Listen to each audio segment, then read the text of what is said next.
આપણું વિઝન એવું છે કે બધા સારા દેખાવા જોઈએ, કોઈ ખીલવાળું મોઢું રહેવું ના જોઈએ. ઘરગથ્થુ કોઈ ઉપચાર ખરી કે જે ડાર્ક સર્કલ ના થાય એના માટે? પણ ઇટ્સ અ લોંગ પ્રોસેસ, થોડુંક તમારે ટાઈમ આપવો પડે. SPF સન પ્રોટેક્શન જે આવે છે એક્ઝેક્ટલી છે શું? તમને નથી ખબર તમને એની એલર્જી છે કે નહીં. દૂધમાંથી જે પ્રોસેસ થઈને પનીર બને છે તો એ પણ સ્કિનને ડેમેજ કરે છે એવું હકીકત છે કે કઈ રીતે? બ્યુટી તો હોવી જ જોઈએ. તમે જાઓ ત્યાં સુધી તમારો ચામ ઓછો ના થવો જોઈએ. સ્કિન માટે જે આપણે પ્રોસેસ ફૂડ અત્યારે ખાઈએ છીએ તો કેટલું હાનિકારક છે? પહેલેથી જોઈએ ને તો આપણા વેદોમાં લખાયેલું છે કે ભાઈ સ્ત્રીને કંઈક સુંદર હોવી જોઈએ. એમ કોઈ દી કંઈ લખ્યું નથી કે પુરુષ સુંદર હોવો જોઈએ કે હેન્ડસમ હોવો જોઈએ. PRP અને GFC આ બે ટ્રેન્ડિંગ ટ્રીટમેન્ટ છે. એક્ઝેક્ટલી એ છે શું કે ઓછામાં ઓછા કેટલા દિવસે આપણે માથું ધોવું જોઈએ? અને માથું ધોવાની પણ કઈ ટ્રીક હોય છે ખરી? ઘણા લોકો પ્રાઇવેટ પાર્ટ્સના જે હેર હોય છે એ લેસરથી રિમૂવ કરાવે છે. તેના કોઈ સાઇડ ઇફેક્ટ્સ છે? હાઇડ્રા ફેશિયલ જે હોય છે અને સાદું ફેશિયલ હોય છે, બેમાં શું ડિફરન્સ? 37 ની એજમાં પણ તમે અત્યારે આટલા ફિટ છો, તેની પાછળનું કઈ રાજ છે? નમસ્કાર દોસ્તો, લોકલ વોઇસીસના આ પોડકાસ્ટમાં આજે તમારી સામે આવ્યા છે એક એવા ગેસ્ટ કે જે છેલ્લા 12 વર્ષથી સ્કિન એન્ડ હેરની ટ્રીટમેન્ટ કરી રહ્યા છે અને સાથે અત્યારે 3 બ્રાન્ચ સાથે તેઓ વર્ક કરી રહ્યા છે. તેમનું કામ અને નામ જોવા જઈએ તો એક મિસાલ કહી શકાય એમ કહી કે ભાઈ રોકીભાઈના નામથી એ ઓળખાય છે. એવા આપણી સાથે છે કપિલ કોલડિયા. કેમ છો ડોક્ટર? બસ મજામાં. આજના પોડકાસ્ટમાં તમે આમ કેવું ફીલ કરી રહ્યા છો? ખૂબ સારું. પહેલી વાર આપું છું પોડકાસ્ટ, તો હવે સારું ફીલ કરું છું. બેઝિક તમારું ઇન્ટ્રોડક્શન મને આપો કે તમે કઈ ફિલ્ડમાંથી મીન્સ કે કયું ભણતર લીધું છે અને અત્યારે અહીંયા સુધી પહોંચ્યા તો એનો બેઝિક થોડુંક શોર્ટમાં મને ઇન્ટ્રો તમારું આપશો? મેં જનરલી આપણે VNSGUમાંથી BHMS પાસ કર્યું અને પછી મેં એસ્થેટિકમાં કોર્સ કરેલા છે. સ્કિન અને હેરમાં આપણે 12 વર્ષથી પ્રેક્ટિસ કરી અને એક્સપર્ટાઇઝ હાસિલ કરેલું છે. અને આપણે 2012થી પ્રેક્ટિસ કરીએ છીએ રૂટીનલી. અત્યારે તમારી સાથે જે સ્કિનના જે તમારી હોસ્પિટલ છે જે તો એમાં તમારી સાથે કોણ કોણ છે અત્યારે? મારી સાથે મારા વાઈફ છે કે જેણે શરૂઆત કરી છે, બરાબર છે. એટલે એ એઝ અ ફાઉન્ડર છે, હું એઝ અ કો ફાઉન્ડર વર્ક કરું છું અને મારા પાર્ટનર છે, બરાબર. અને બાકી બહુ બધો સ્ટાફ છે આપણી પાસે. કોસ્મેટોલોજીસ્ટ આપણી પાસે 3 થી 4 કોસ્મેટોલોજીસ્ટ છે, બરાબર. અને બી જે રૂટીન સ્ટાફ હોય, રિસેપ્શનિસ્ટ છે, થેરાપિસ્ટ છે, એ પણ ઘણા બધા છે આપણે. આપણે થોડીક તમારી જર્નીને આમાં લઈશું કે તમે ક્યાંથી સ્ટાર્ટ કર્યું હતું અને અત્યારે તમે 3 બ્રાન્ચ સુધી પહોંચ્યા છો તો એ કેવી રીતે? આપણે 2012થી સ્ટાર્ટ કર્યું હતું કે ખાલી આપણે ત્યારે સ્કિન ડિસીઝ જોતા હતા અને 2018માંથી કોસ્મેટિક વર્ક ધીમે ધીમે આપણે સ્ટાર્ટઅપ કર્યું અને આપણે બ્રાન્ચને ચેન્જ કરી, બરાબર. એક અલગ જગ્યાએ લઈ ગયા. પહેલા મોટા વરાછાવાળી બ્રાન્ચ સ્ટાર્ટ કરી, બરાબર. પછી આપણે એમ થયું કે હવે આપણે વધારવી છે બ્રાન્ચ, કેમ કે ડે બાય ડે ક્રેઝ વધતો જતો હતો કોસ્મેટિકનો. એટલે આપણે પછી કતારગામ બ્રાન્ચ કરી અને રિસેન્ટલી હમણાં આપણે બારડોલીમાં 3જી બ્રાન્ચ ઓપન કરી. ઓકે. સ્કિનની જે એનાલિસિસ તમે જે કોઈ વ્યક્તિ આવે છે અથવા તો કોઈ દર્દી આવે છે કરો છો એ કેવી રીતે કરો છો? સ્કિનનું એનાલિસિસ અલગ અલગ રીતે થતું હોય છે. ડિપેન્ડ્સ કે કોઈ ડિસીઝ છે કે કોસ્મેટિક લેવલે કોઈ પેશન્ટ્સ આવે છે તો એ પ્રમાણે આપણે એને એડવાઇઝ કરતા હોઈએ, બરાબર છે. અને આપણું ઇન્સ્પેક્શન્સ જોઈએ કે પહેલાં તો આપણે ફિઝિકલ ઇન્સ્પેક્શન કરતા હોઈએ કે કેવી સ્કિન છે, એનો કલર કેવો છે, કંઈ થયું છે કોઈ રોગ તો એનો શેપ કયો છે, બરાબર છે. પછી પાલ્પેશનથી કરતા હોય છે કે અડીને કરીએ કે ગરમ નથી કે ઠંડી છે, ડ્રાય છે, ઓઇલી છે, બરાબર.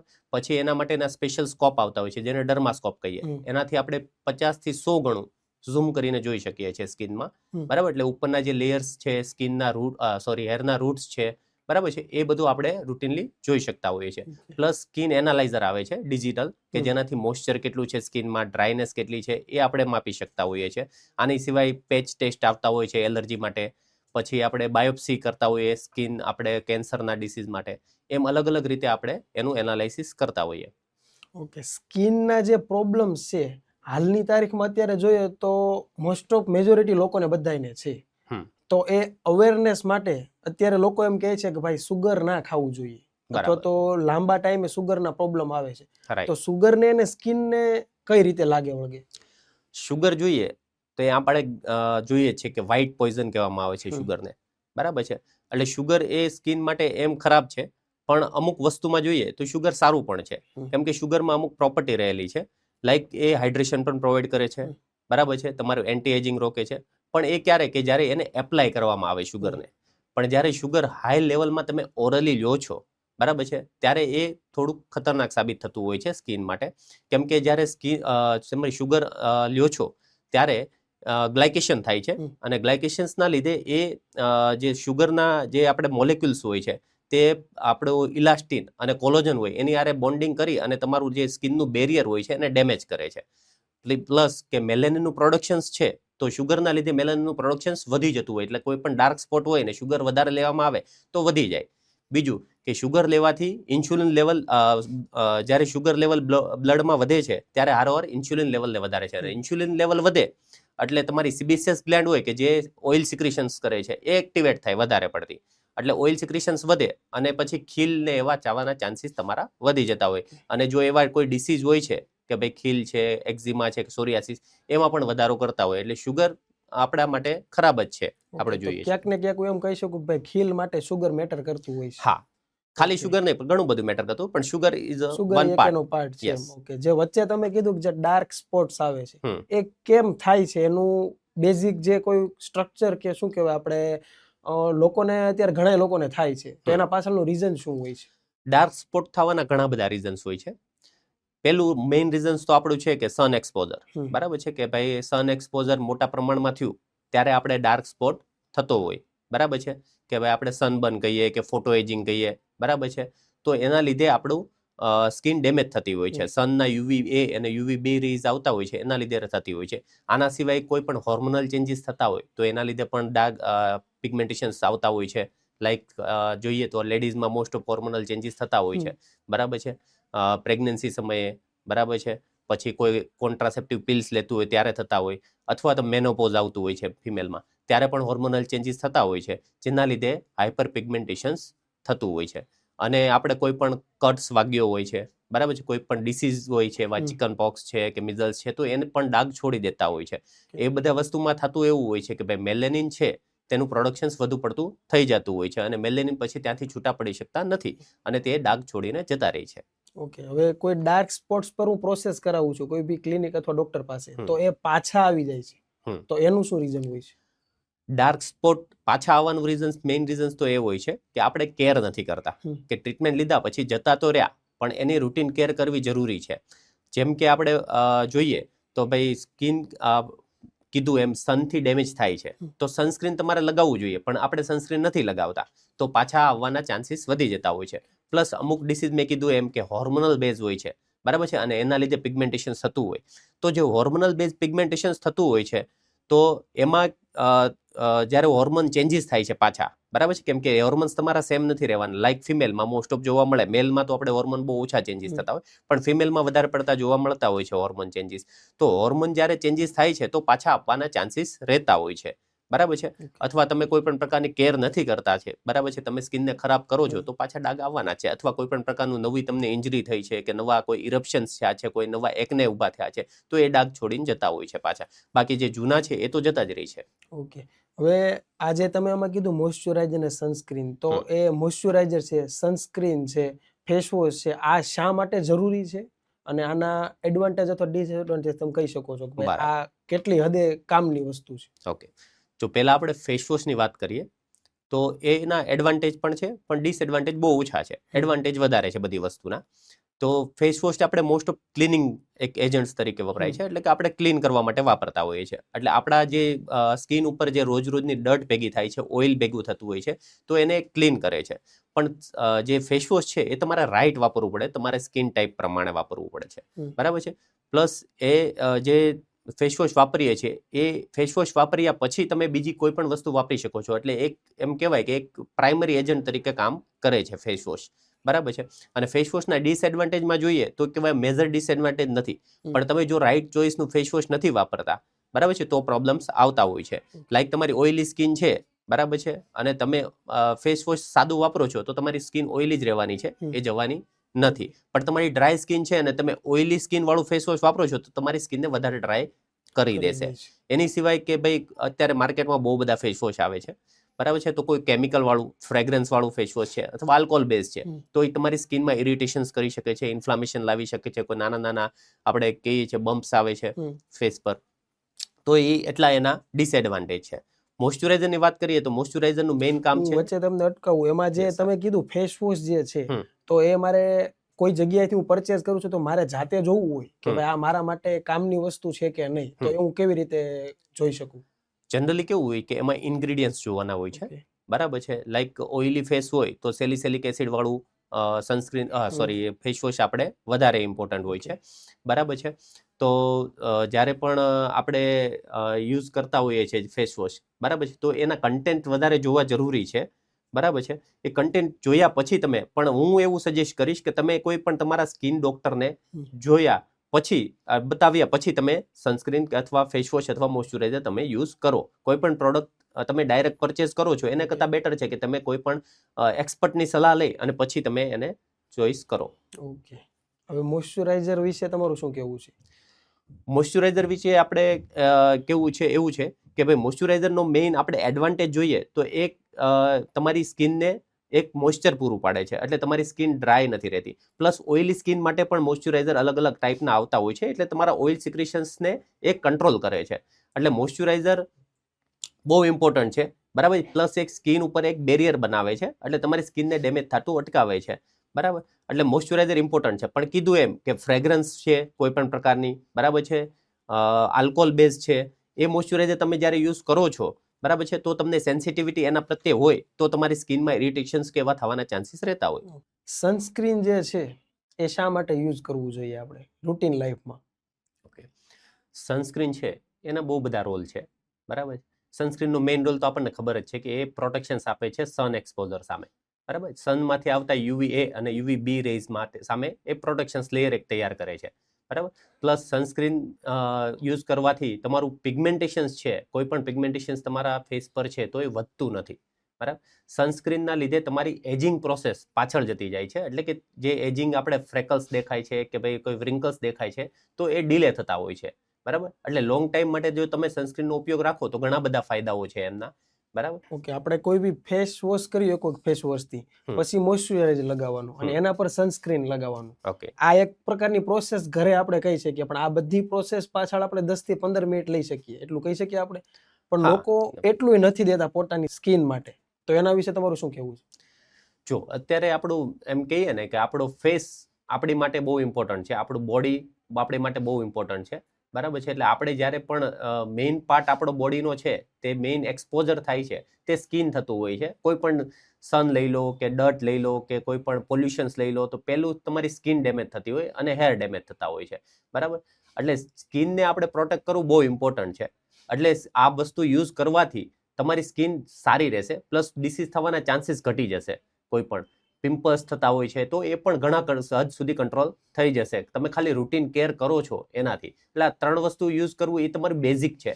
લાઈક ફેસ વોશ છે યુઝ કર્યું, તમારે મોઇશ્ચરાઇઝર યુઝ કર્યું, સનસ્ક્રીન યુઝ કર્યું, તો આ બેઝિક વસ્તુ છે કે જે આપણી સ્કિનને પ્રોટેક્ટ સારી રીતે કરે છે. ઓકે, અત્યારે જે સનસ્ક્રીન ને આ બધી જે વસ્તુ છે એ મેજોરિટી જે છે છોકરીઓ વાપરે છે. છોકરાઓને ખબર છે છતાં વાપરતા નથી. તો એનું તમારે શું કહેવું છે કે આ કેટલું હદે કામની વસ્તુ છે?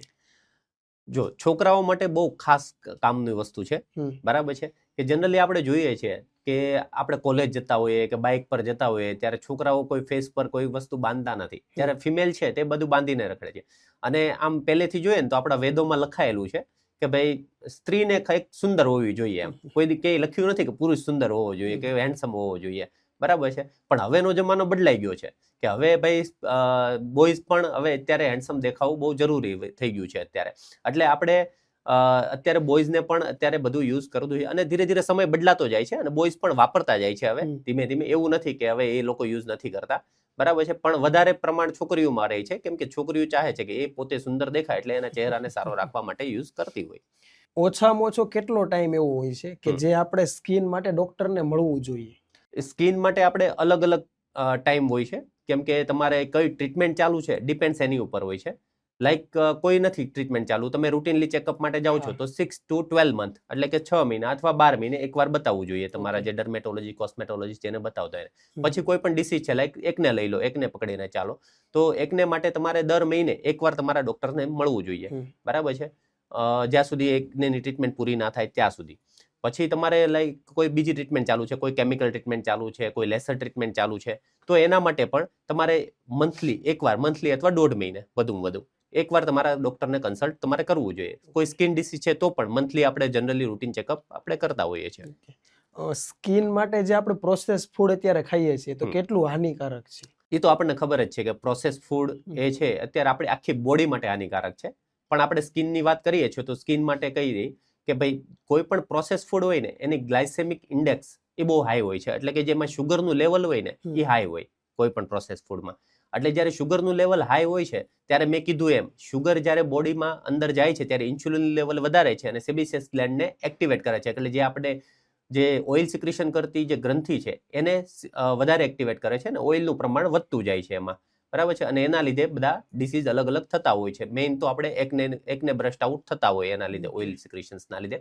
અને બીજી વાત કરીએ કે સોડિયમનું લેવલ બહુ વધારે હોય છે પ્રિઝર્વેટિવના લીધે, બરાબર છે. તો સોડિયમનું લેવલ વધે એટલે હાઇપરટેન્શન્સને એવા થવાના ચાન્સીસ વધતા હોય છે અને એના લીધે પણ આપણે હાઇપર પિગમેન્ટેશન્સ થતા હોય છે, બરાબર છે. બીજા સ્કિન ડિસીઝ થતા હોય છે. કોઈ લાઈક તમે એક્ઝિમા પકડી લો, સોરિયાસિસ પકડી લો, બરાબર છે. અથવા કોઈ પણ પ્રકારની એલર્જી છે તો એ પણ આપણે આ ફૂડ ખાવાના લીધે વધી જતી હોય છે. જ્યારે આપણે ઓલરેડી હોય છે અને છતાં પણ આ ખાધા રાખીએ છીએ તો એ વધી જતું હોય છે બધું, બરાબર. એટલે પ્રોસેસ ફૂડ તો આમ રૂટીન લાઈફ માટે પણ આપણે ખરાબ જ છે કે બધા ઓર્ગનને ડેમેજ કરે છે, એમાં સ્કિનને પણ ડેમેજ કરે જ છે. હવે અત્યારની જે ગર્લ્સ છે એ સોશિયલ મીડિયા થકી ઘણી વસ્તુ એવી છે કે ક્યારેક કોઈ લીંબુ લગાવે છે, કોઈ દહીં લગાવે છે આપણી સ્કિન પર, મોઢા પર, તો એ હાનિકારક છે કે કેવી છે? જો લીંબુ it's a source of vitamin C, એટલે કે એમાંથી વિટામિન સી સારું એવું મળે છે. દહીં પણ વિટામિન સી નો સોર્સ છે, પ્લસ એન્ટીઓક્સિડન્ટ રહેલું છે. એટલે લગાવો ઇટ્સ ઓકે, કોઈ વાંધો નથી. પણ લગાવવાથી જો તમને કંઈ પણ પ્રોબ્લેમ થાય છે તો તરત તમારા નિયર બાય જે ડર્મેટોલોજીસ્ટ છે અથવા કોસ્મેટોલોજીસ્ટ છે તો એનો સંપર્ક કરવો વધારે ઇમ્પોર્ટન્ટ છે. કેમ કે એ બધાને સૂટ્સ નથી કરતું, બરાબર છે. એના અલગ અલગ રોલ છે. એની કરતાં જો તમે ઓરલી લ્યો છો, જ્યારે લેમન ઓરલી લ્યો છો કે દહીં ઓરલી લ્યો છો તો એના ઘણા બધા ફાયદાઓ છે સ્કિન માટે. જેમ કે મેં કીધું એમ વિટામિન સી છે તેનું મેજર સોર્સ લેમન છે તમે જુઓ તો ખાવામાં. અને દહીંમાં સારા બેક્ટેરિયા કહીએ પ્રોબાયોટિક તરીકે કામ કરે, એટલે સારા બેક્ટેરિયા હોય એટલે તમારું ગટ ઓકે કરે. અને આપણને ખબર છે કે ગટ ઓકે હોય એટલે સ્કિન ડિસીઝ થવાના ચાન્સીસ ઘણા ઘટી જતા હોય છે, બરાબર છે. અને એન્ટીઓક્સિડન્ટ પ્રોપર્ટી છે એટલે તમારી સ્કિન, જો તમે ડેઈલી દહીં ખાતા હો તો તમારી સ્કિન બેટર જ રહેવાની છે એનાથી. ક્યાંક એવું સાંભળવામાં આવ્યું છે કે ભાઈ દૂધ પીવાથી પણ ક્યાંક ને ક્યાંક શરીરને તો સારું છે પણ સ્કિનને ક્યાંક ને ક્યાંક ડેમેજ કરે છે, અને દૂધમાંથી જે પ્રોસેસ થઈને પનીર બને છે તો એ પણ સ્કિનને ડેમેજ કરે છે, એવું હકીકત છે કે કઈ રીતે? જ્યારે વધુ પડતા પ્રમાણમાં લેવામાં આવે, દહીં છે કે દૂધ છે કે પનીર છે, જ્યારે તમે વધુ પડતું એનો યુઝ કરો છો અથવા કોઈ રોંગ વે થી યુઝ કરો છો તો એ ડેમેજ કરે છે. બાકી એના ફાયદાઓ જ છે. દૂધમાં વિટામિન ડી રહેલું છે, B12 રહેલું છે, વિટામિન એ રહેલું છે. તો એ તમને ન્યુટ્રિશન્સ પ્રોવાઈડ કરે છે જે સ્કિનમાં આપણે જે જરૂરી છે, બરાબર. કેલ્શિયમ છે, ફોસ્ફરસ છે, બરાબર છે. પનીરમાં હાઈ પ્રમાણમાં પ્રોટીન છે. અત્યારે તમે વેજમાં કોઈ પણ હાઈ સોર્સ ગોતો પ્રોટીનનો તો એ પનીર છે, બરાબર છે. તો પનીર એ પ્રોટીન જે આપશે તમને બોડીમાં એ તમારી સ્કિનમાં બેટર કરશે ધીરે ધીરે. એટલે એના ઓરલી યુઝ વધારે છે. હવે પછી એમાંથી ફેસ માસ્ક બનાવવામાં આવે છે, બરાબર છે, કે એ ફેસ પર લગાવવામાં આવે છે અને એનો યુઝ થાય છે તો ઇટ્સ રોંગ વે, બરાબર છે. કે ઘણી વખત એ તમને વધારે પડતું, કેમ કે રો મટીરિયલ તમે લ્યો છો તો ઘણી વખત સેન્સિટિવિટી એની વધારે પડતી હોય છે. તમને નથી ખબર તમને એની એલર્જી છે કે નહીં, તો એનાથી એ ડેમેજ થવાના ચાન્સીસ વધી જતા હોય છે. એટલે આપણે લગાવવું કરતા ખાવું વધારે ઇમ્પોર્ટન્ટ છે અને ફાયદાકારક છે. જે SPF સન પ્રોટેક્શન જે આવે છે એક્ઝેક્ટલી છે શું? SPF એટલે કે સન પ્રોટેક્શન ફેક્ટર. સન પ્રોટેક્શન ફેક્ટર એટલે એક વેલ્યુ છે કે જે સનસ્ક્રીનની અંદર નાખેલી છે કે કેટલા હદ સુધી તમારે સનસ્ક્રીન પ્રોટેક્ટ કરે છે. એમાં અલગ અલગ લેવલ્સ આવતા હોય છે. 15 આવતું હોય છે, 13 આવતું હોય, SPF 50 આવતું હોય છે, 75, 70 અને 100 સુધીના સનસ્ક્રીન આવતા હોય છે માર્કેટમાં. હવે જેટલું જેનું SPF એટલું એનું પ્રોટેક્શન લેવલ વધારે. લાઈક તમે માની લો કે ભાઈ તમારે નોર્મલ સ્કિન તમે નથી લગાવેલું સનસ્ક્રીન અને તમે 10 મિનિટ માટે તડકામાં રહો છો અને તમારી સ્કિન બર્ન થવા મળે છે, બરાબર છે. તો તમે SPF 30 લગાવેલું છે એટલે 30 ટાઈમ્સ, એટલે કે 10 મિનિટ તમે રહો છો અને તમારી સ્કિન બંધ થાય છે અને 30 લગાવો છો એટલે 30 ગુણ્યા 10 એટલે 300 ટાઈમ્સ તમને મિનિટ સુધી તમને પ્રોટેક્શન મળશે, 300 મિનિટ સુધી. એટલે ઓલમોસ્ટ તમારા 4 to 5 અવર્સ થઈ ગયા કે એટલું પ્રોટેક્શન લઈએ. પછી જેમ SPF વધારે એમ પ્રોટેક્શન વધતું જાય છે. SPF 50 છે તો 93% પ્રોટેક્શન આપે, SPF 50 છે તો એ 97% આપતું હોય છે, એસપીએફ તમે પછી 70 લો, બરાબર છે, તો 98% અને પછી 99% આપતું હોય છે. કોઈ પણ સનસ્ક્રીન 100% પ્રોટેક્શન આપતું નથી. ઓકે, હું જેમ વધારતો જાઉં છું એમ મારે સ્કિનને ક્યાંય ડેમેજ કરે એવું ખરી? ના, સ્કિનને ડેમેજ નથી કરતું, Okay. પણ થોડા ઘણા એના ડ્રોબેક છે કે ભાઈ જેમ તમે એસપીએફ વધારો એમ વ્હાઇટ કાસ્ટ વધે, કે વ્હાઇટ દેખાતું હોય છે ફેસ પર લગાવ્યા પછી, બરાબર છે. તો જેમ એસપીએફ વધારે એમ ઘાટું થાય એસપીએફ સનસ્ક્રીન, અને એ વ્હાઇટ કાસ્ટ છોડે. ઓકે, જે અત્યારે સ્કિનના કેન્સર જે થાય છે એના આંકડા અત્યારે વધતા જાય છે, તો આની પાછળનું રીઝન શું છે? સ્કિન કેન્સર થવાના અત્યારે મેઇન રીઝન છે ને કે સ્કિન કેન્સર જોઈએ તો એક સ્કિનનો સેલ ડેમેજ થાય છે પહેલા, બરાબર. એટલે પહેલાની અંદરની સાઈડનું ડીએનએ ડેમેજ થતું હોય છે. ડીએનએ ડેમેજ થઈ અને તમારા સ્કિન સેલ્સને ઓવરગ્રોથ કરે છે અને ત્યાં ગાંઠ થઈ જાય છે, બરાબર છે, કોઈ પણ પ્રકારની. તો એના ઘણા બધા કારણો છે. મેઇન તો જોઈએ તો જીનેટિક્સ ચાલતું હોય છે કે ભાઈ તમારા મધર ફાધરમાં કોઈની હિસ્ટ્રી છે અથવા દાદા દાદીમાં કોઈની હિસ્ટ્રી છે તો સ્કિન ડિસીઝ મતલબ સ્કિન કેન્સર થવાના ચાન્સીસ વધતા હોય છે. આની સિવાય સન એક્સપોઝર બહુ મોટો રોલ કરતો હોય છે કે ભાઈ તમે સન એક્સપોઝરમાં લાંબો સમય સુધી કામ કરતા હો છો તો સ્કિન ડિસીઝ થવાના ચાન્સીસ વધતા હોય છે. એઝ કમ્પેર્ડ જોઈએ તો વ્હાઇટ કલરની સ્કિનવાળા જે પીપલ્સ છે એને કેન્સર થવાના ચાન્સીસ વધતા હોય છે, કેમ કે જે મેલેનિન છે અંદર આપણી સ્કિનની અંદર, જે આપણને કાળો કલર પ્રોવાઈડ કરે છે, બરાબર છે, એ તમને સ્કિન કેન્સર સામે પ્રોટેક્ટ કરે છે, બરાબર. એટલે સ્કિન કેન્સર થવાના ઘણા બધા કારણો છે. પછી કોઈ ઓટોઇમ્યુન ડિસીઝ છે એમાંથી સ્કિન કેન્સર થાય છે. પછી તમને કોઈ નાનો વાટ છો છે કે અલગ કલરનો, તમારા હેરનો કલર અલગ છે, તમારા આઈઝનો કલર અલગ છે, તો એવા પીપલ્સમાં સ્કિન કેન્સર થવાના ચાન્સીસ વધી જતા હોય. ઓકે, હવે અત્યારે જે લોકો કોઈ બી કામ કરે છે અને એક ફોકસ કરો ને તો આજે આંખ નીચે ડાર્ક સર્કલ થઈ જાય છે, તો એનું રીઝન શું હોય છે? મેઇન રીઝન અત્યારે જોઈએ આપણે આંખ નીચે ડાર્ક સર્કલ થવાનું તો અત્યારની લાઈફસ્ટાઈલ છે, બરાબર છે, પ્લસ સ્ટ્રેસ, કે તમે પૂરતી ઊંઘ નથી લેતા, તમે સ્ટ્રેસ વધારે પડતું લ્યો છો એટલે ડાર્ક સર્કલ તમારા વધે છે. પ્લસ ન્યુટ્રિશન ડેફિશિયન્સીના લીધે પણ ડાર્ક સર્કલ આપણા દેખાતા હોય છે. અને ફિમેલમાં જોઈએ તો હોર્મોનલ ઇમ્બેલેન્સના લીધે ડાર્ક સર્કલ દેખાતા હોય. ઘરગથ્થુ કોઈ ઉપચાર ખરી કે જે ડાર્ક સર્કલ ના થાય એના માટે? જો ડાર્ક સર્કલ થાય ને ત્યારે કેવું થાય કે આંખની નીચેની જે કેપિલારીઝ હોય છે તે વધારે પડતી ફ્લોમાં દેખાવા મળે છે, એટલે એના લીધે ડાર્કનેસ વધી જતી હોય છે. તો હવે આપણે એમને ઘરગથ્થુ ઉપચાર કહીએ તો કોઈ પણ એને કોલ્ડ કમ્પ્રેશન્સ આપવાનું છે. કોલ્ડ કમ્પ્રેશન્સ એટલે તમે બરફને એક રૂમાલમાં વીંટી અને હળવા હાથે તમે એને એપ્લાય કરી શકો છો, બરાબર છે. પછી આપણે કુકુંબર લગાવતા હોઈએ છીએ, કાકડી લગાવતા હોઈએ છીએ, બરાબર. કોઈ ફેસ માસ્ક આવે છે એવા ઠંડા કે જે આંખ ઉપર આપણે લગાવવાથી આપણને રાહત મળે તો એ યુઝ કરી શકો છો. પ્લસ માર્કેટ્સમાં અમુક અંડર આઈ રોલર આવે છે અથવા અંડર આઈ પેન આવે છે તો એનો યુઝ કરી શકો છો, બરાબર છે. લાઈક કેફેન છે, વિટામિન એ છે, વિટામિન કે છે, બરાબર છે, એ વધારે ઇમ્પોર્ટન્સ રાખતું હોય છે, બરાબર છે. એટલે ઘરગથ્થુ ઉપચાર કરતાં તમે પ્રોપર ટ્રીટમેન્ટ લો તો વધારે બેટર છે, પણ ઘરગથ્થુ ઉપચાર આ કરી શકાય કે હજી લાઇટ છે તો તમે કોલ્ડ કમ્પ્રેશન્સ કરી અને એને સારી રાખી શકો છો. હવે આપણે પ્રોપર ટ્રીટમેન્ટ ઉપર જવું હોય તો એમાં કઈ રીતની પ્રોસેસ હોય છે? એટલે અંડર આઈમાં ઓકે, ડાર્ક સર્કલમાં પ્રોપર ટ્રીટમેન્ટ જોઈએ, બરાબર છે, તો આ તો ઘરગથ્થુ ઉપચાર થઈ ગયા. પ્રોપર ટ્રીટમેન્ટમાં એક તો કેમિકલ પીલિંગ્સ આવતું હોય છે કે જે એકદમ લાઇટ બનાવેલું હોય છે, કે અંડર આઈ નીચે લગાવે એટલે નીચેની સાઈડની સ્કિન જે ડેમેજ થઈ છે તે પીલ ઓફ થાય, બરાબર છે. પછી લેસર ટ્રીટમેન્ટ આવતી હોય છે કે ડાયરેક્ટ આપણે અંડર આઈની નીચે લેસર મારવામાં આવે, આઈ પહેલા પ્રોટેક્શન્સ કરી અને પછી એની ઉપર લેસર મારવામાં આવતું હોય છે, બરાબર. અને માઇક્રો નીડલિંગ થતું હોય છે કે ભાઈ આપણે માઇક્રો નીડલિંગથી એક પેન આવે, ડર્મા પેન કહી, બરાબર, એનાથી માઇક્રો નીડલિંગ કરી અને એના પણ આપણે ડાર્ક સર્કલ ઓછા કરા છે. પણ ઇટ્સ અ લોંગ પ્રોસેસ, થોડુંક તમારે ટાઈમ આપવો પડે, એવું નથી કે એક ટ્રીટમેન્ટ કરાવ્યા પછી એ સારું થઈ જશે. ઓકે, જે અત્યારે લોકો યોગા કરે છે તો એના થકી સ્કિનમાં ક્યાંય ઇફેક્ટ કરે છે? Yes, definitely. યોગા એમ કરો તમારા આખી બોડીને સારી કરે છે, બરાબર છે. મેઇન તમે આપણે સ્કિન બાજુ જોઈએ તો યોગા શું કરે તો કે તમારું બ્લડ સર્ક્યુલેશન હોય એ ઇમ્પ્રૂવ કરે છે, બરાબર છે. તો બ્લડ સર્ક્યુલેશન ઇમ્પ્રૂવ થાય તો તમારી સ્કિનમાં બધી જગ્યાએ સર્ક્યુલેશન પ્રોપર પડશે અને તમને સારો એવો સ્કિન ગ્લો મળશે, બરાબર છે. પછી બીજું જોઈએ તો ગટ પણ ઓકે રાખે છે, બરાબર છે. એટલે ગટ ઓકે હોય તો પણ તમારી સ્કિન ઓકે હોય છે. પ્લસ તમારી જે તમે યોગા કરો છો અને કોઈ સ્ટ્રેચેબલ યોગા કરો છો તો એના લીધે તમારી સ્કિન અને મસલ્સ ટાઈટ થતા હોય છે, એટલે તમારી જે એજિંગ પ્રોસેસ હોય એ પણ દેખાતી ઓછી થતી હોય છે, બરાબર. તો યોગાના ઘણા બધા ફાયદાઓ છે, પણ એને રેગ્યુલર કરવા પડે. એ તમે અધવચ્ચે મૂકી દો, થોડાક ટાઈમ કરીને એમ કહો મારી સ્કિન સારી થવાય તો એ ના થાય, બરાબર. એને તમે રેગ્યુલર બેઝ ઉપર તમારી લાઈફમાં લાવો તો ધીરે ધીરે બેટરમેન્ટ આવતું જશે. અત્યારે એક ક્વેશ્ચન એવો છે કે લોકોને કોઢ હોય છે ઘણા લોકોને, તો એ કોઢની હકીકતમાં કોઈ સારવાર છે કે કેવી રીતે? કોઢમાં સારવાર ઘણી બધી છે અત્યારે, હમ. બરાબર છે. લાઈક આપણે એમનું એક લેસર આવે છે એક્ઝાઇમર, બરાબર, એનાથી આપણે સારવાર આપી શકીએ છીએ, બરાબર છે. પછી આપણે સ્કિન ગ્રાફ્ટિંગ કરી શકીએ છીએ, બરાબર છે.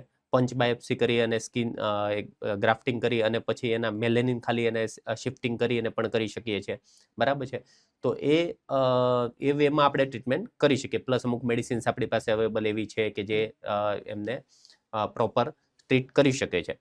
પણ પાછું રિકરન્સ થવાના ચાન્સીસ રહેતા હોય છે વિટિલિગોમાં, કેમ કે એ કેવું છે કે એક ઓટોઇમ્યુન ડિસીઝ છે, એટલે એમાં રિકરન્સ થવાના ચાન્સીસ રહેતા હોય. ઓકે, મેં એવું સાંભળ્યું છે કે કોઢ હોય છે એ 7 પેઢી સુધી રહે, તો એ સાચું છે? જો જીનેટિક હોય, હા. બરાબર છે, એવું નથી કે 7 પેઢી સુધી રહે જ, પણ જીનેટિક હોય તો પેઢી દે પેઢી એ ઓછું થતું જાય. હા પ્રોસેસ થતો હોય છે, ઓકે. પણ એવું નથી કે એ થાય જ, એવું જરૂરી નથી. હવે અત્યારનો જે સવાલ છે કે લોકોને ધાધર ઘણીવાર થાય છે, બરાબર. તો એની પાછળનું રીઝન શું હોય છે? ધાધર પાછળનું રીઝન જોઈએ તો ધાધર ઇટ્સ મેઇન ફંગલ ઇન્ફેક્શન છે, ફૂગથી થતું એક ઇન્ફેક્શન્સ. એટલે જ્યારે કોઈ વ્યક્તિને પરસેવો વળે છે અને પ્રોપર પ્રમાણમાં ક્લીનીનેસ નથી રાખવામાં આવતી, એટલે સાફ સફાઈ નથી રાખવામાં આવતી, એવા પાર્ટ્સ ઉપર ધાધર થતી હોય છે.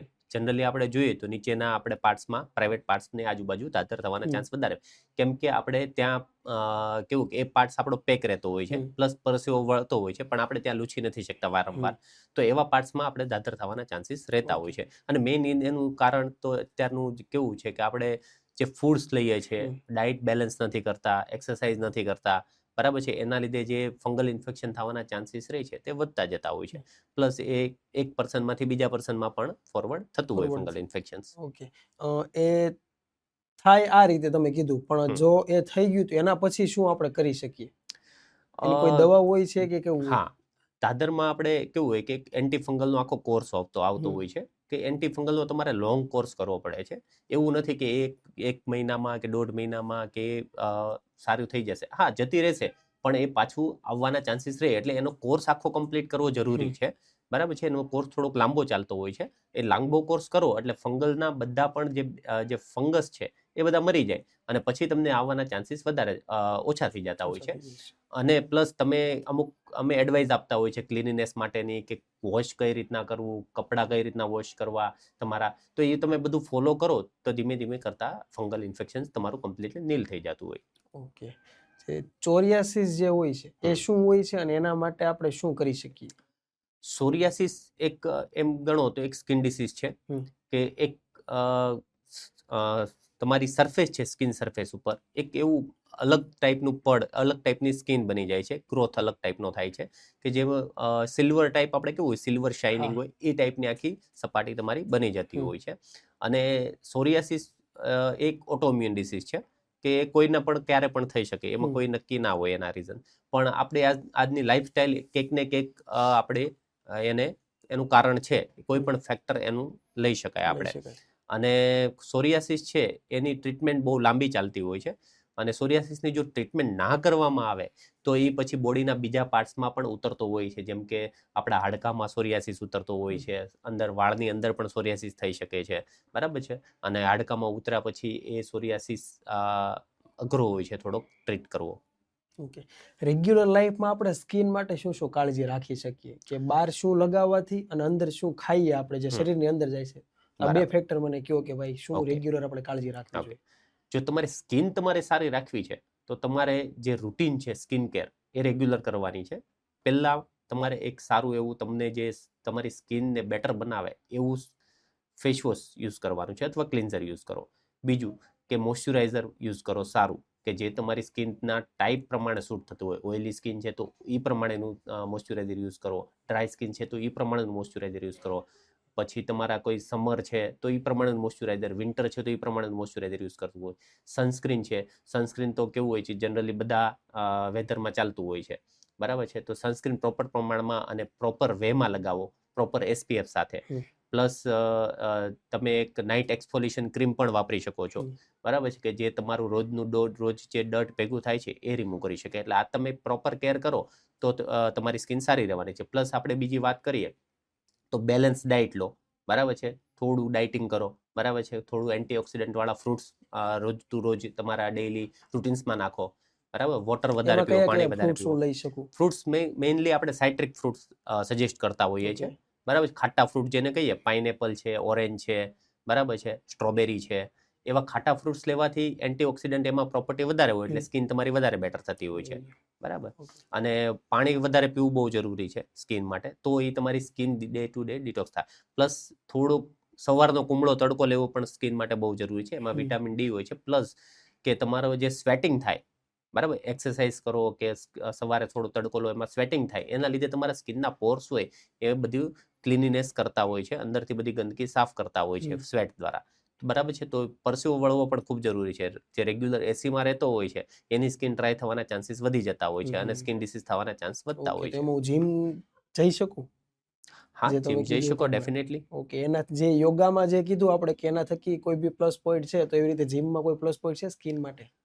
જીમમાં કેવું છે કે જીમમાં તમે જનરલી જાઓ છો, જ્યારે તમે તમારા મસ્ક્યુલર બોડી બનાવવા માટે જાઓ છો, ત્યારે આપણે એક્સરસાઇઝ કરીએ છીએ એટલે સ્વેટિંગ આપણે પૂરતા પ્રમાણમાં થાય છે, એટલે આપણી skin day to day clean થાય છે, અંદરના પોર્સ છે તે ક્લીન થાય છે. બરાબર છે. બીજું કે તમારી સ્કિન ટાઈટ થાય છે, મેં કીધું જેમ યોગામાં થાય છે એમ તમારી જીમમાં પણ થતી હોય છે. પ્લસ જીમમાં તમને અમુક ડાયટ સજેસ્ટ કરતા હોય છે, લાઈક એ પ્રોટીન વાળા ડાયટ્સ હોય છે, તો પ્રોટીન ગુડ છે તમારી સ્કિન માટે. એ તમારું સ્કિનનું બેરિયર છે તે મજબૂત બનાવશે. બરાબર છે, તમારું પ્રોટીન, એટલે તમારી સ્કિન લાંબો સમય માટે સારી રહેશે. ઓકે, આ તો આપણે સ્કિન વિશે ઘણું આજે નોલેજ લીધું આપણે. હવે આપણે થોડાક હેર પર જઈએ. ઓકે.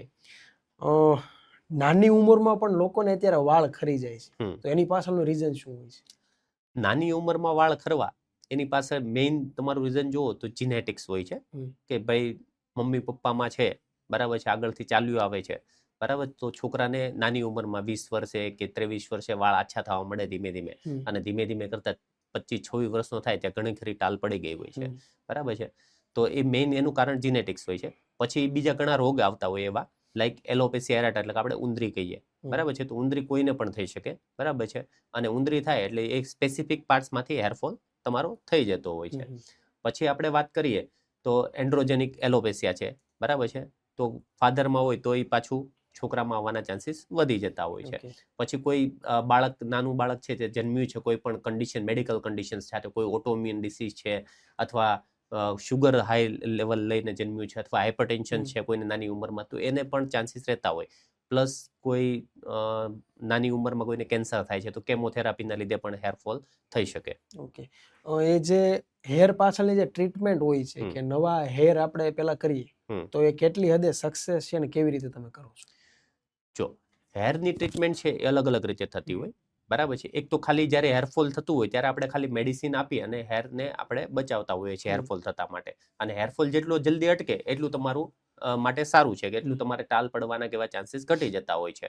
બરાબર છે, તો હેરફોલ અટકાવવા માટે આપણે મેડિસિનનો યુઝ કરતા હોય છે. પછી હેરફોલ લાર્જ અમાઉન્ટમાં થતો હોય કે ભાઈ બંચના બંચ નીકળે છે, બરાબર, તો આપણે અલગ અલગ ટ્રીટમેન્ટ સજેસ્ટ કરતા હોઈએ છીએ. એમ મેઇન અત્યારે ટ્રેન્ડિંગમાં જોઈએ તો PRP અને GFC આ બે ટ્રેન્ડિંગ ટ્રીટમેન્ટ છે. બરાબર છે, કે જેનાથી તમારા હેર તમને પાછા મળી શકે છે. એક્ઝેક્ટલી છે શું? PRP અને GFC એવું છે કે તમારા બ્લડમાંથી, બરાબર છે, અમુક સેલ્સ લેવામાં આવે છે, બ્લડ લઈ અને એને સેલ્સને છૂટા પાડવામાં આવે છે ટૂંકમાં, અને સેલ્સ છૂટા પાડી અને એને તમારે ઇન્જેક્શન થ્રુ તમારા સ્કાલ્પમાં, એટલે કે તળિયામાં આપવામાં આવે અલગ અલગ જગ્યા ઉપર. બરાબર છે, એટલે એનાથી કેવું થાય કે અંદરની સાઈડ સેલ્સ છે એ તમે ડાયરેક્ટ ગ્રોથ માટે સેલ્સ આપી દો છો, એટલે તમારું જે સેલ્સનું રીજનરેશન છે એ બહુ ફાસ્ટ થશે, સર્ક્યુલેશન્સ વધી જશે. બરાબર છે, અને ન્યુટ્રિશન તરત પ્રોવાઈડ કરી અને હેરનો તમારો ગ્રોથ ફટાફટ થશે. જે આ ટ્રીટમેન્ટ હેર નવા જે પેલા કરવાની હોય છે, એ કેટલી હદે સક્સેસ છે હાલની તારીખમાં? અત્યારે લોકો કરે જ છે. એટલે ટ્રાન્સપ્લાન્ટની વાત હા, કરો છો? ટ્રાન્સપ્લાન્ટ. ટ્રાન્સપ્લાન્ટ ફૂલ્લી સક્સેસ છે. ઓકે, બરાબર છે, કે ભાઈ ટ્રાન્સપ્લાન્ટ તમે કરાવો છો, માનો કે તમારે તમે કોઈ કન્સલ્ટન્ટ પાસે જાઓ છો ને તમારે વાળ ખાસા એવા જતા રહ્યા છે, બરાબર છે, તો ટ્રાન્સપ્લાન્ટ તમને સજેસ્ટ કરવામાં આવે છે. બરાબર છે, કે બીજા તમારા હેર છે જે નોર્મલ સારા છે એ હેરને ત્યાંથી લઈ એના જે રૂટ્સ હોય છે અને જ્યાં તમારો જે ખાલી પાર્ટ છે ત્યાં રોપવામાં આવે છે.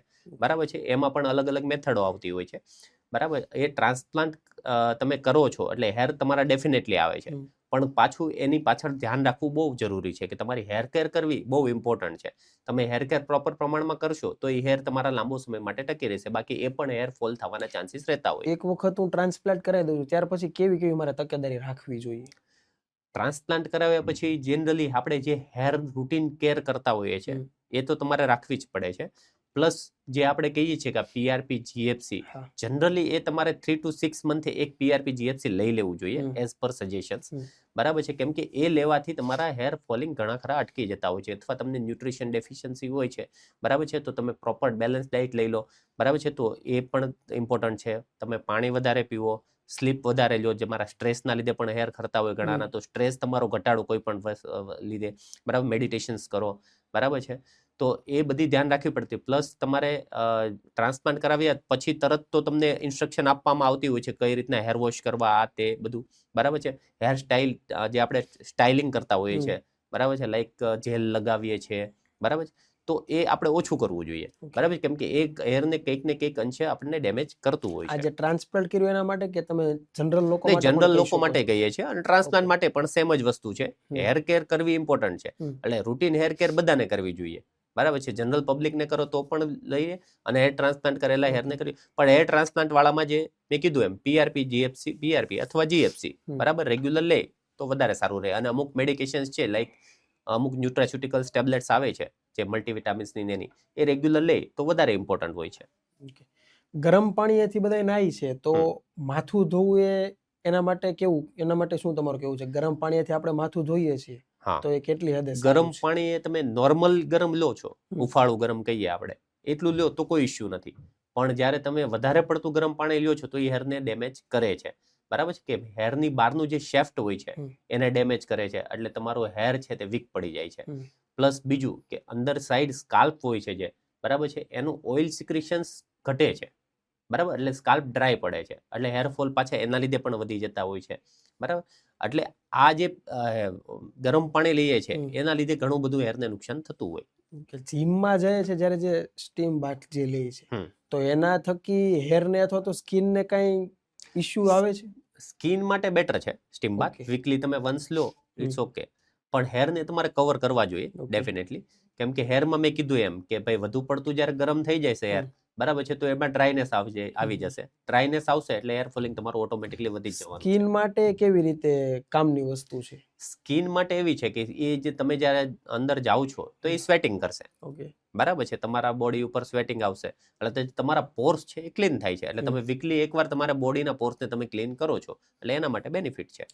કે ઓછામાં ઓછા કેટલા દિવસે આપણે માથું ધોવું જોઈએ, અને માથું ધોવાની પણ કઈ ટ્રીક હોય છે ખરી? માથું ધોવાની તો આપણે કેવું કે રફલી ના ધોવું જોઈએ, એક જ ટ્રીક છે કે રફલી નહીં, તમે એને જેન્ટલ શેમ્પૂથી જેન્ટલી ધોવો, બરાબર છે. અને તમારે કેટલા ટાઈમમાં ધોવું જોઈએ, તો આપણે વાત કરીએ તો ઓઇલી છે કોઈનું સ્કાલ્પ ઓઇલી છે તો ઓઇલી સ્કાલ્પ વાળાને એક દિવસ છોડીને એક દિવસે કરો તમે હેર વોશ. પછી માનો કે તમારે રફ હેર છે, બરાબર છે, તો વીકમાં 2 થી 3 વાર કરો, બરાબર. પછી તમારે લાઈક સિલ્કી હેર છે, બરાબર છે, તો એને પણ વીકમાં 2 વાર વોશ કરવું જોઈએ. એટલે રૂટીનલી વીકમાં 2 વાર વોશ કરવું જોઈએ, પણ ઓઇલી છે તમારું સ્કાલ્પ તો તમે અલ્ટરનેટ ડે કરી શકો. ઓકે, આ તો કેવું છે કે અત્યારે લોકોના માઇન્ડમાં છે કે ભાઈ બુધવારે ને રવિવારે જ માથું ધોવું જોઈએ. એટલે 2 દિવસ પકડીને ચાલતા હોય એટલે આપણે જનરલી બુધવાર ને રવિવાર સિલેક્ટ કરતા હોય કે રવિવારે એક ફ્રી હોય અને પછી વચ્ચેનો એક દિવસ લેવાનો એટલે આપણે વેનસડે લેતા હોય. એ રીતે એમાં શેમ્પુ નાખવું એ કેટલા, ઘણા લોકો એવું કરે છે કે જ્યારે માથું ધોવે ત્યારે શેમ્પુ નાખે છે, એક વખત સાબુથી ધોવે અને પછી પાછા શેમ્પૂથી ધોવે, તો એના વિશે તમારું શું કહેવું છે? વધુ પડતું તમે જ્યારે વોશ કરો છો હેરને ત્યારે પણ હેર ડેમેજ થતા હોય છે, એટલે હેરને વધુ પડતું વોશ કરવું પણ મતલબ ઓછું કરવું જોઈએ હેરને, બરાબર. વધુ પડતું હેર વોશ કરો એટલે પાછું મેં કીધું એમ એની ઓઇલીનેસ ઓછી થઈ જાય, બરાબર છે. અને તમે સાબુ શેમ્પુ કયા યુઝ કરો છો એની ઉપર ડિપેન્ડ છે, બરાબર છે, કેમ કે અમુક હોય છે તે કેમિકલ્સ વાળા આવતા હોય છે, અમુકમાં આલ્કોહોલ બેઝ હોય છે, અમુકમાં ફ્રેગ્રન્સ આવતી હોય છે, બરાબર છે, તો એ કોઈને કોઈ કેમિકલ્સ તમારા હેરને ડેમેજ કરતું હોય છે. એટલે પ્રોપર તમારે શેમ્પુ પણ તમારા સ્કાલ્પ પ્રમાણે ચૂઝ કરવું જોઈએ, બરાબર છે. એટલે એ વધારે ઇમ્પોર્ટન્ટ છે. અને સાબુ તો ઓલમોસ્ટ એમ ગણો તો એ કેમિકલ્સ વાળા જ હોય છે, એટલે સાબુ તો કોઈ આપણે રિકમેન્ડેડ કરતા જ નથી કે સાબુ વાપરવો જોઈએ. ઓકે, તો તમારું કેવું એમ છે કે શેમ્પુ જ વાપરવું જોઈએ? Shampoo is the best. Okay, અત્યારે લોકોને એવું છે કે શરીર પણ જે વાળ હોય છે હમ. એ પણ અત્યારે ઓલા થાય છે, જે બરાબર. આપણે કેમ હેરફોલ થાય માથામાં, તો એવી રીતે શરીર પણ થાય છે. હમ. તો એના માટે શરીર પર હેરફોલ થવાના કારણો હોય છે, બરાબર છે. એમાં મેઇન કારણ જોઈએ તો એક તો મેં કીધું એમ જીનેટિક્સ હોય કે મધર ફાધરમાં ખરી જતા હોય તો બાળકમાં આવી શકે, બરાબર. બીજું ન્યુટ્રિશન ડેફિશિયન્સી હોય, એનિમિયાવાળા પેશન્ટ છે કે જેને જે લોહીના ટકાવારી છે બહુ ઓછી છે, બરાબર છે, અથવા કોઈને વધારે પડતું ન્યુટ્રિશન લોસ થઈ ગયું છે, તો એવા પેશન્ટ્સમાં બોડી પરથી હેરફોલ જલ્દી થઈ છે. કોઈને હોર્મોનલ ચેન્જીસ આવતા હોય છે, લાઈક થાઇરોઇડ થયો તો હોર્મોનલ ચેન્જીસ આવ્યા તો પણ હેરફોલ ઘણી વખત વધી જતું હોય છે, બરાબર છે. તો એવા કેસમાં બોડી પરથી પણ વાળ જવાના ચાન્સીસ રહેતા હોય છે. પછી આપણે વાત કરીએ કે એલોપેસિયા એરાટા એટલે કે ઉંદરી, બરાબર છે. તો ઉંદરી એવું નથી કે ખાલી માથામાં જ થાય, બરાબર. બિયર્ડમાં થાય છે, મુસ્ટકમાં થાય છે, બીજા બોડી પાર્ટ્સમાં પણ થઈ શકે છે, બરાબર. તો એના બધા અલગ અલગ રીઝન્સ હોય છે, એ પ્રમાણે એની ટ્રીટમેન્ટ કરવાની હોય છે. ઓકે. જે અત્યારે ઘણા લોકો પ્રાઇવેટ પાર્ટ્સના જે હેર હોય છે એ લેસરથી રિમૂવ કરાવે છે, તો એના કોઈ સાઇડ ઇફેક્ટ્સ છે ખરી? પ્રાઇવેટ પાર્ટ્સમાં જો મેલમાં સાઇડ ઇફેક્ટ થવાના ચાન્સીસ રહેતા હોય છે એઝ કમ્પેર ટુ ફિમેલ. કેમ કે મેલમાં કેવું હોય છે કે આપણે નીચે કહીએ કે ભાઈ જેનાથી સ્પમ આવે છે, બને છે, બરાબર છે, આપણે એને ટેસ્ટિસ કહીએ, બરાબર છે. ટેસ્ટિસમાંથી 2 ટેસ્ટિસ હોય છે. જો એને વધારે પડતી ગરમી મળે, બરાબર છે, તો એના સ્પમ કાઉન્ટ લો જાય, બરાબર છે. સ્પમ કાઉન્ટ લો જાય એટલે તમને આગળ બાળક રાખવામાં પ્રોબ્લેમ થાય. એટલે જેનું ફેમિલી કમ્પ્લીટ છે એને કોઈ વાંધો નથી, પણ જેનું ફેમિલી કમ્પ્લીટ નથી, બરાબર છે, એને લેસર રિમૂવલ મેલમાં ના કરાવવું જોઈએ. ફિમેલમાં ઇટ્સ ઓકે, ફિમેલમાં કોઈ ઇશ્યુ આવતો નથી. ખાલી પ્રેગ્નન્સી હોય ત્યારે નહીં કરાવવાનું, બાકી ચાલે. હેર માટે બીજી કોઈ તમારા ધ્યાનમાં એવી વસ્તુ કે જે લોકો રેગ્યુલર રૂટીન લાઈફમાં ધ્યાન રાખી શકે? હેરમાં એક તો પહેલું કે અત્યારે જે કેમિકલ ટ્રીટમેન્ટ્સ થાય છે એ છોડી દેવી જોઈએ, બરાબર છે. લાઈક હેર સ્ટ્રેટ કરવાના અત્યારે બધાને બહુ બધા અભરખા છે, બરાબર છે. તો એનાથી બહુ બધા હેર ડેમેજ થતા હોય છે અને મારી પાસે બહુ બધા પેશન્ટ્સ આવતા હોય છે કે કેમિકલ ટ્રીટમેન્ટ્સ અથવા મેં સ્ટ્રેટ કરાવ્યા પછી મને 5-6 મહિના સારું રહ્યું, પછી હેર ફોલિંગ સ્ટાર્ટ થઈ ગયું, કોઈકને તરત થઈ જતું હોય છે, બરાબર છે. તો આવા કેસમાં આપણે ધ્યાન રાખવું પડે કે હેર આપણે મતલબમાં આપણે હેરની કેર કરવાની છે, બરાબર છે. બીજું કે હેર તમારે જે મેં કીધું એમ કે અઠવાડિયે 2 વાર જ ધોવા, વધારે પડતા હેર ના ધોવા, હેરને રફલી કોઈ વસ્તુથી આમ લૂછવા નહીં, બરાબર. એને તમે ટેપ કરીને લૂછો તો ઇટ્સ ઓકે, બરાબર છે. પછી તમારે હેર ઓઇલ કરવું જોઈએ, બરાબર છે. વીકલી તમે 1 થી 2 વખત હેર ઓઇલ કરો, બરાબર છે, તો ઇટ્સ ઓકે, બરાબર. હેર ઓઇલનો કોઈ બહુ મોટો રોલ નથી, પણ 1 થી 2 વખત કરો તો તમે એનાથી મસાજ કરશો હેર ઓઇલથી એટલે તમારા અંદરની સાઈડ બ્લડનું સર્ક્યુલેશન વધશે, બરાબર. તો એ કરવું જોઈએ. ગરમ પાણીથી વાળ ના ધોવા જોઈએ, બરાબર છે. તમે સનથી અને ડસ્ટથી તમારા હેરની બચાવવા જોઈએ, બરાબર. લાઈક તમે બહાર જાઓ છો તો કેપ પહેરો, બરાબર છે. ડસ્ટ બહુ ઉડે છે તો તમારા હેરને ઢાંકી દો કઈ વસ્તુથી, બરાબર છે. તો એ ઇમ્પોર્ટન્ટ છે બધી વસ્તુ. આપણે કોઈ બી જગ્યાએ બહાર જઈએ છીએ લોકો કેપ પહેરે છે, બરાબર છે, પણ એની એક સાઈડ ઇફેક્ટ એવું કહી શકાય ખરી કે જો આપણે કેપ પહેરીએ તો અંદર પરસેવો વળે છે, તો એના થકી પણ હેલ્થને કઈ પ્રોબ્લેમ થાય ખરી? તમે થોડા ટાઈમ માટે પહેરો ઇટ્સ ઓકે, પણ તમે રેગ્યુલર પહેરો છો અને એ કેપને તમે વોશ નથી કરતા, બરાબર છે, તો ધીમે ધીમે એમાં ફંગલ ઇન્ફેક્શન્સ થાય, કોઈ પણ બીજા પ્રકારના ઇન્ફેક્શન્સ થતા હોય એટલે એના લીધે હેર ડેમેજ થતા હોય છે. ઓકે. જે અત્યારે લોકોના એજ થઈ જાય છે પછી હેર વ્હાઈટ થઈ છે, તો ત્યાર પછી એ લોકો એમાં બ્લેક કલર કરાવે છે અથવા તો કોઈ બી ભૂરા કલર કરાવે છે, તો એ કરાવવું જોઈએ કે ના કરાવવું જોઈએ? કેટલી હદે સારું છે? જો અમુક એજ પછી વ્હાઈટ હેર થઈ જાય પછી કલર કરાવો એનો કોઈ મતલબ રહેતો લોકો નથી. બીએડમાં પણ કરાવે છે અત્યારે. પણ એકચ્યુઅલી કેવું છે અત્યારે લુકિંગ મેટર કરે છે, એટલે જે અત્યારે યંગ એજમાં જે થાય છે, બરાબર છે, એ લોકો કરાવે ઇટ્સ ઓકે, બરાબર. પણ એજિંગ થઈ જાય પછી કરાવવાની કોઈ જરૂર નથી, કેમ કે કોઈ પણ કલર લઈ લો તો કેમિકલ્સ વગરનો તો આવવાનો જ નથી, બરાબર છે. એમાં એમોનિયા હશે, બરાબર છે. એમોનિયા ફ્રી કલર આવે છે જે ઓછા ડેમેજ કરે છે હેરને, બરાબર છે. અને એમોનિયા વાળો જે કલર આવે છે તે વધારે ડેમેજ કરે છે. બાકી હેર ડેમેજ તો થવાનું છે, પણ અમુક એજ પછી તમે કરો તોય કોઈ ઇશ્યુ નથી, કેમ કે પછી તમારે હેર જતા રહેવાય તોય તમારે કઈ કામના નથી, બરાબર છે. પણ નાની એજમાં બને ત્યાં સુધી ઓછું કરવું જોઈએ હેરફોલ. જે ગર્લ્સના મોઢે આપણે બધી વાર સાંભળ્યું હોય કે મારા હેર ફાટી ગયા, તો એ જે ફાટી ગયા મતલબ શું છે કે એમાં એક્ઝેક્ટલી પ્રોસેસ શું હોય છે? એટલે ફાટી ગયા હેર એટલે કે નીચેની સાઈડથી જે આપણે હેર આવે છે, જે નીચેથી તમે કટ કર્યા છે, બરાબર છે, તે કોઈ પણ રીઝનના લીધે, ન્યુટ્રિશન લોસના લીધે, મેં કીધું ગરમ પાણી યુઝ કરવાના લીધે પણ, બરાબર છે, નીચેની સાઈડથી હેરના 2 રૂટ્સ પડી જાય, બરાબર છે, એટલે હેર ફાટી જતો હોય છે, બરાબર છે. અને એ પછી ત્યાંથી નીચેથી રફ હેર આવતો હોય છે, એટલે એ પ્રોસેસ એવી હોય છે કે અંદરની સાઈડનું જે શેફ્ટ હોય છે બહારની સાઈડનું એ ડેમેજ થતું હોય અને નીચેની સાઈડથી એટલે બે હેર બાયફર્કેટ થઈ જાય પણ બે પતલા પતલા હેર હોય. તો આ બધી તો આપણે હેર માટેની કાળજી આપણે લીધી. હવે બરાબર. આપણે થોડાક તમારે પર્સનલ લાઈફમાં જઈએ કે ઓકે. અત્યારે તમે 3 બ્રાન્ચ છે, હમ. તો હવે આગળના 10 વર્ષ સુધીમાં તમે તમારું ભવિષ્ય ક્યાં સુધી જોવા માંગો છો?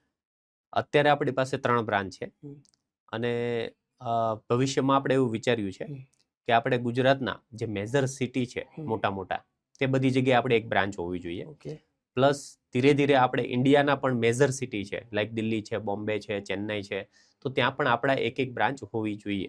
એટલે આપણે ધીરે ધીરે હવે ફ્રેન્ચાઇઝી મોડ્યુલ્સ તરફ જઈ રહ્યા છે અને ધીમે ધીમે ફ્રેન્ચાઇઝી ટૂંક સમયમાં આપણે લોન્ચ કરીશું. અને અત્યારે આપણે ઇનિશિયલ બેઝ ઉપર આપણે જોઈએ તો આપણે અમે ઇન્સ્ટિટ્યૂટ ચાલુ કરેલું છે જે હમણાં રિસેન્ટલી જ ઓપન આપણે એપ્રિલથી હમણાં બેચ સ્ટાર્ટ કરવાના છીએ. તો ઇન્સ્ટિટ્યૂટ પણ ઓપન કરશું એટલે કે જે લોકો આપણી પાસે જે નોલેજ છે તે લોકો સુધી આપણે પહોંચાડી શકીએ કે ભાઈ લોકોને આપણે આપણું વિઝન એવું છે કે બધા સારા દેખાવા જોઈએ ટૂંકમાં. બરાબર છે. કોઈ ખીલવાળું મોઢું રહેવું ના જોઈએ કે કોઈ કાળું મોઢું રહેવું ના જોઈએ. બરાબર છે. એટલે એક હદ સુધી ગ્લો આવે ત્યાં સુધી આપણે આપણી વિઝન લઈને ચાલીએ છીએ અને એના માટે આપણે ઇન્ડિયાના એક ખૂણા પર પહોંચવાનું છે. બરાબર. પ્લસ આપણે ઓનલાઈન કન્સલ્ટેશન પણ કરીએ છીએ કે કોઈ એવો વ્યક્તિ છે કે આપણી સુધી નથી પહોંચી શકતો મારી સુધી. બરાબર છે. તે ઓનલાઈન કન્સલ્ટિંગ કરીને પણ મારી સુધી અત્યારે પહોંચી શકે છે અને અમે એને મેડિસિન અહીંથી પ્રોવાઈડ કરી દઈશું બાય કુરિયર.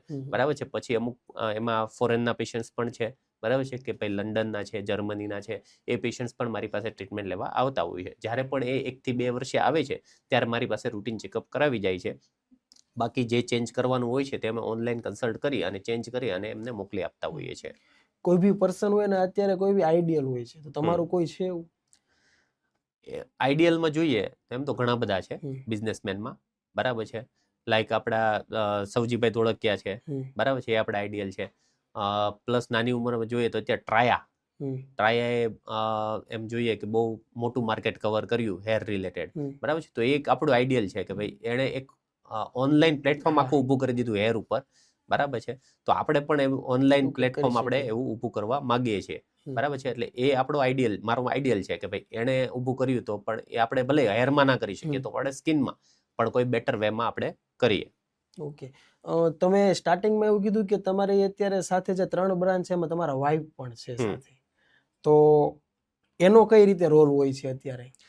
એક આખી બ્રાન્ચ એ હેન્ડલ કરી લે છે જે મેઇન બ્રાન્ચ કહીએ આપણે. બરાબર છે. મોટા વરાછાવાળી મેઇન બ્રાન્ચ એ આખી મારા વાઇફ હેન્ડલ કરે છે અને એમાં મારે કંઈ બીજું જોવા પણ રહેતું નથી. બરાબર છે. એટલે મારે ત્યાં ખાલી બહારના જે વર્ક હોય છે, કોઈ લાયસન્સ વર્ક છે, કોઈ ડોક્યુમેન્ટેશન વર્ક છે, બરાબર છે, તો એ જ જોવાના રહેતા હોય છે. એટલે એક બ્રાન્ચમાંથી તો હું ટોટલી ફ્રી છું ટૂંકમાં. એટલે મારું ધ્યાન ખાલી 2 બ્રાન્ચ ઉપર જ રહેતું હોય. ઓકે. બંને ડોક્ટર છો, બંને એક જ ફિલ્ડમાં સાથે કામ કરો છો, તો ક્યારે તકરાર થઈ હોય એવું કઈ? એટલે ફિલ્ડ રિલેટેડ તકરાર તો બહુ ઓછી થાય. બરાબર છે. કેમ કે કેવું હોય કે નોલેજ બધા પાસે હોય એટલે એકબીજાને સાંભળી અને એકબીજાનું નોલેજ લેવું ઇમ્પોર્ટન્ટ છે. બરાબર છે. મારું નોલેજ હું કહેતો હોય અને કંઈક ખોટું હોય તો એ કહી શકે છે એમ.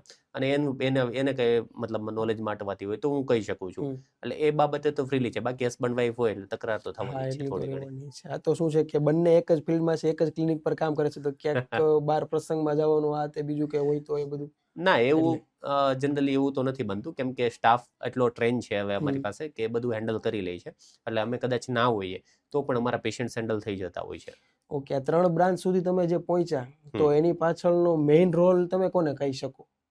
કોના થકી આટલું ઊભું થયું એમ? એમ જોઈએ તો મારી વાઈફ, કેમ કે મેઇન સપોર્ટમાં તો એ જ હતી. બરાબર છે. એક બ્રાન્ચ એને ઊભી કરી પછી મને સાહસ થયું કે ભાઈ ઓકે એક બ્રાન્ચ ચાલુ થઈ છે તો હવે આપણે બીજી બ્રાન્ચ કરીએ. બરાબર છે. તો બીજી બ્રાન્ચ આપણે કતારગામ કરી. પ્લસ મારા પાર્ટનરનો પણ ખાસો એવો રોલ છે કે ભાઈ એ એક ક્લિનિક સંભાળી શકે છે એટલે હું બીજે જઈ શકું છું. બરાબર છે. તો કહીએ કે મેઇન પાર્ટ્સ મારા વાઈફ અને એને પછી મારા પાર્ટનર, આ બંનેનો સપોર્ટ મળે છે એટલે હું વધારે વિચારી શકું છું કે ભાઈ આગળ જવા માટે. અને હજી પણ આપણે બધા જે કદાચ ક્લિનિક આપણા પોતાના ખોલશું તો એ પાર્ટનરશિપ બેઝ ઉપર જ ખોલશું કે ભાઈ કોઈ પાર્ટનર વર્કિંગ પાર્ટનર આપણી પાસે હોય. એક બ્રાન્ચ તમે કીધી મોટા વરાછા છે અને એક કતારગામ છે, તો ત્રીજી બ્રાન્ચ ડાયરેક્ટ તમે કીધી બારડોલી. હા, તો એનું રીઝન શું? બારડોલી બ્રાન્ચ મારે એક પેરીફેરીમાં થોડું જવું હતું. સુરતમાં તો તમને ખબર છે કે બહુ બધા સ્કિન ક્લિનિક ને હેર ક્લિનિક છે જ ઓલરેડી, બરાબર. એટલે સુરતમાં તમને મલ્ટિપલ ઓપ્શન્સ મળી રહી છે. પણ જે બહારના સિટી છે અમુક, બરાબર છે, જે સુરતથી થોડા દૂર છે, લાઈક નવસારી છે, બારડોલી છે, બરાબર છે, તો એ સિટીઝમાં જેવી ટ્રીટમેન્ટ આપણે સુરતમાં પ્રોવાઈડ કરીએ છીએ એવી કદાચ અમુક હદ સુધી નથી થતી, બરાબર છે. તો એ ટ્રીટમેન્ટ આપવા માટે આપણે મારી એક વિચાર હતો કે ભાઈ આપણે થોડું દૂર કરીએ સુરતથી, એટલે બારડોલી આપણે સિલેક્ટ કર્યું. નવસારી અને બારડોલી બે પ્રેફરન્સ હતા, પણ નવસારી કરતાં મને બારડોલી વધારે પ્રેફરન્સ લાગ્યું, એટલે બારડોલી તરફ આપણે કેટલા ટાઈમથી ત્યાં તમે રન કરો છો? I think 5th month running છે આ, 4 મંથ થઈ આ કમ્પ્લીટ. તમે પોતે જ ત્યાં ધ્યાન રાખો છો? હા, એક ટાઈમ હું જાઉં છું અને એક ટાઈમ મારા વર્કિંગ પાર્ટનર છે ત્યાં. ઓકે, ત્યાં કેટલો ગ્રોથ તમને લાગ્યો 5 મહિનામાં? સારો છે ગ્રોથ, ધીમે ધીમે વધતું જાય છે કામ, બરાબર છે. કેમ કે ત્યાં કેવું કે આજુબાજુના ગામડામાંથી પણ આપણને પેશન્ટ્સ મળી રહેતા હોય છે. ઇવન કોસ્મેટિકને પણ, સ્કિન ડિસીઝના પણ પેશન્ટ્સ ખાસા એવા મળી રહેતા હોય છે. ઓકે, મેં એવું સાંભળ્યું છે કે આપણે અહીંયા જેટલી અવેરનેસ નથી એટલી બારડોલીમાં કોઈ બી 60-70 વર્ષની એજ વાળા જે કોઈ છે, આપણે દાદી કહી શકીએ, તો એને પણ એક અવેરનેસ છે. રાઈટ. તો એ તમારું ત્યાંનું કઈ રીતે છે તમારું? જો ત્યાં પણ છે ને, એમ ગણીએ ને તો 2 વર્ગ છે, બરાબર છે. એક જે સારો વર્ગ કહી શકીએ આપણે, કે જેની પાસે ભગવાનની દયાથી સારા એવા પૈસા છે, અને એક વર્ગ એવો છે કે જે ખાલી મજૂરી કામ કરે છે, કે ભાઈ પોતાનું ઘર માણ ચલાવે છે. તો જે સારા પરિવારમાંથી આવે છે, કે જે સારા પટેલ કહીએ આપણે, ત્યાંના લોકલ પટેલ છે, ખેડૂતો છે, તો એ લોકોમાં અવેરનેસ છે સારી એવી સ્કિન પ્રત્યે. એવું નહીં ખાલી ફિમેલમાં, મેલમાં પણ સારી એવી અવેરનેસ છે, બરાબર છે. અને ફિમેલ છે ત્યાંની, બરાબર છે, એ બ્યુટીમાં બહુ માને છે, બરાબર છે, કે ભાઈ બ્યુટી તો હોવી જ જોઈએ. તમે જાઓ ત્યાં સુધી તમારી તમારો ચામ ઓછો ના થવો જોઈએ. એટલે 60 થી 70 વર્ષની લેડીઝ હોય તો પણ રૂટીન સ્કિન કેર તો કરતી જ હોય છે ત્યાં. જે અત્યારે લોકો જે છે, અત્યારે તો છોકરાઓ ફેશિયલ કરાવે છે, છોકરી તો કરાવે છે, તો હાઇડ્રા ફેશિયલ જે હોય છે અને સાદું ફેશિયલ હોય છે, બેમાં શું ડિફરન્સ હોય છે? હાઇડ્રા ફેશિયલ એક કેવું કે મશીન દ્વારા થતું ફેશિયલ છે, કે હાઇડ્રા ફેશિયલનું આખું મશીન આવે છે અને એની અંદર આખું ફેશિયલ થાય છે, બરાબર છે. અને રૂટીન ફેશિયલ વાત કરીએ તો એની આખી કિટ આવતી હોય, બરાબર છે, કે જેમાં ક્લિન્ઝર આવતું હોય, સ્ક્રબ આવતું હોય, મસાજર આવતું હોય, બીજી કોઈ પણ ક્રીમ આવતી હોય છે, બરાબર છે. તો એનાથી આખું હેન્ડથી આખું કરવામાં આવે છે, મશીનથી નથી થતું. તો આ બેનો ડિફરન્સ છે, બરાબર છે. અને જે કિટ દ્વારા કરવામાં આવે છે એમાં કેવું હોય કે અમુકમાં ફ્રેગ્રન્સ, કેમિકલ્સ, આલ્કોહોલ બેઝ હોય છે, તો એ તમારી સ્કિનને ડેમેજ કરી શકે છે. એટલે અત્યારે મેડિફેશિયલ પણ ટ્રેન્ડિંગમાં છે, કે જે મેડિકેટેડ ફેશિયલ આવે છે, કે જેમાં તમારા સ્કિનને ડેમેજ ના થાય એવા ઇન્ગ્રેડિયન્ટ્સ નાખીને આખું બનાવેલું હોય છે. તો અમે મેડિક ફેશિયલ જનરલી યુઝ કરતા હોઈએ છીએ, રૂટીન ફેશિયલ અમે યુઝ કરતા હોતા નથી. અને હાઇડ્રા ફેશિયલ છે, તો હાઇડ્રા ફેશિયલ એ પણ સારું છે, પણ એને રૂટીન કરાવવું જરૂરી છે. તમે મંથલી એકવાર કરાવો છો અને પ્લેન હાઇડ્રા ફેશિયલ કરાવો છો, કોઈ પણ ક્રીમ લગાવ્યા વગર, બરાબર છે, ઓનલી જેલ બેઝથી, તો એ તમારો ડીપ ક્લિન્ઝિંગ કરે છે અને હાઇડ્રેશન પ્રોવાઈડ કરે છે તમારી સ્કિનને.